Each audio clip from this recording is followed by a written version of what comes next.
করবেন? বিয়োজন, আপনি বিড়ি খান, কোনো সমস্যা নাই, ভালো কথা, হ্যাঁ, কিন্তু একটু রাস্তাঘাটে মানুষজন দেখবেন না। ও সরি, আর্থিক ভাবে ক্ষতিগ্রস্ত হচ্ছেন। তারপরে আপনি বিড়ি খেলে আপনার মুখে ব্যাড স্মেল হয়, বিড়ি খেলে আপনার সামাজিক পরিবেশের যে ভারসাম্য সেটা নষ্ট হয়, আপনার মস্তিষ্কে বিড়ির একটা প্রভাব পড়ে, তারপরে আপনার লাংস, ফুসফুস, এই সব কিছুতে এটার কিন্তু একটা প্রভাব পড়ে, নানান ধরনের সমস্যা ভাই। এই কারণে আমিও সিগারেট একসময় খেতাম, কিন্তু আমি এখন ছেড়ে দিয়েছি।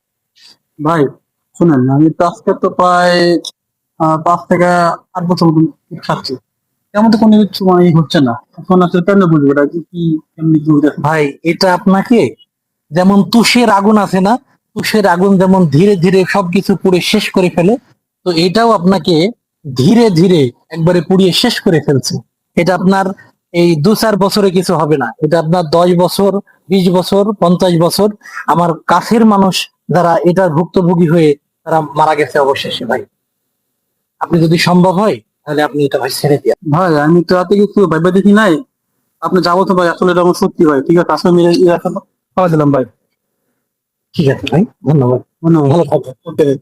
বেশি কথা বললে মনে কিছু নেবেন না না ভাই, আপনি আপনি আমার ভালো জন্য বলছেন ভাই। এটা এটা আমি না, এটা সকলের সকল নাগরিকের এটা একটা কর্তব্য, এটা করা উচিত। ঠিক আছে, ভালো থাকবেন।